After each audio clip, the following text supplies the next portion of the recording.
You punch a button and you hear this huge sound goes on, and the lights come on, and they've totally ruined these places. They're just like totally, I mean, they're protected, but you can't get any feeling of the natural splendor of the place at all. That's because people would have disfigured them and ruined them and done all this stuff to them now that they've gotten more popular and so on, so they probably have to do something like that, but they've done such an awful job that they destroyed the splendor of the place. So I can't promise you that it's be inspiring to see the Tarquinia paintings, but you can get an idea of the Tarquinia paintings from the books that you have there. And actually, you see, I have in this book some actual color pictures of them, and there they are more splendid. You can see the colored pictures there. This is called the Tomb of Hunting and Fishing with the birds and the fishermen and the porpoises jumping out of the water, all the natural life that he admired, and the wrestlers here and so on who are wrestling, and let's see what else we have here. I don't know if I have any other good colored pictures like that. They're expensive. Let's see. Looks like I just skipped over one here. Ah, here, come on. Nah, there's nothing. That's not a very good one. I can't see.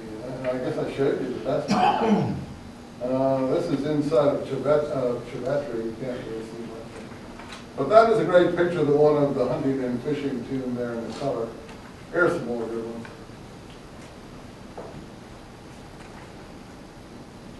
And that's before they put the glass in front of them and ruined them totally. So as you go into these tombs now, they're not as handsome as they were then. So what's he doing here? He's walking through these tombs, and he's talking and writing about them, and in the process bringing them to life and explaining his philosophy of life, which is something of what I was talking about: sexuality, the quick pulse of life, the natural rhythm, the things that we all admire today, really. Things that people today actually like and are unable to express. So he's extremely modern. And so I'm going to read them to you a bit, because this is really a religious book and a religious philosophy. And it incorporates the aspects of that I say that he's really known for. So, now, we know nothing about Etruscans. I think it's your page 9, is it? Except what we find in their tombs. There are references to them in Latin, but at first-hand knowledge we have nothing except what the tombs offer. This is really good prose. Almost like Whitman, but even better as prose. So to the tombs we must go. Or the museums containing the things that have been rifled from the tombs. So does he like museums? Not really. He already puts them down by saying they contain the things that have been rifled from the tombs. But we know his attitude just from that little sentence. Myself, you see, he says, the first time I consciously saw Etruscan things in the Museum of Perugia, I was instinctively attracted to them. And it seems to be that way. I'm not going to read this whole book, don't worry. I want to get you into it though. Either there is instant sympathy or instant contempt and indifference. Most people despise everything BC that isn't Greek. This is the idea I told you about. That's what most people do think. Even I think that. For the good reason that it ought to be Greek. If it isn't, that's great. I'll read that again. Most people despise everything BC that isn't Greek for the good reason that it ought to be Greek if it isn't.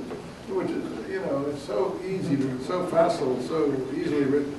So Etruscan things are put down, even a modern expression like put down, as a feeble Greco-Roman imitation. And a great scientific historian from his time, like a person called Mumpson, hardly allows that Etruscans existed at all. And this is lovely. Their existence was antipathetic to him. Antipathetic. What does that mean, antipathetic? The opposite of sympathetic. They antagonized him. They were antipathetic to him. You can hear the sarcasm in his voice for academics. The Prussian, the German. The Prussian, oh yes, I have a handout for you to sign. Hold on, you're sitting here. Let me get this around before you all run away and we end this class. Hold on, I give you the sign-up sheet. I see you're getting nervous here. Put the date on there and started it going, okay? Hurry up, move it quick, because they all want to leave. I know what you're doing, I know what you're doing. The Prussian in him, the German Nazi if you want, was enthralled by the Prussian and the all-conquering Romans.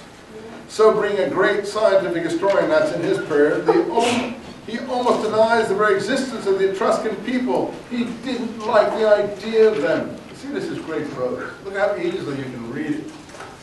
You know, this is not a boring essay.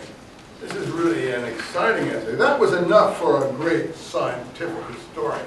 And he like dismisses it. You know, that was enough for a great scientific historian like Mommsen, whoever he is. Besides, look at this great prose. The Etruscans were vicious. We know it because their enemies and exterminators said so. That's also great stuff.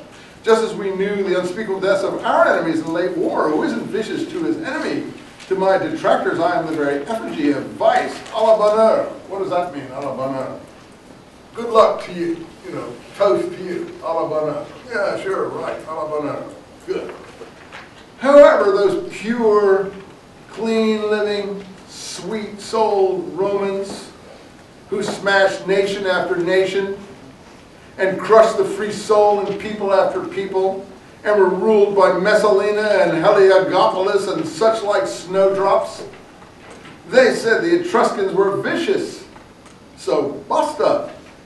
Basta enough. So it is. The Italian. Quand le maître parle, tout le monde se tait. When the master speaks, everyone pays attention. Do you ever remember those ads about E.F. Hutton?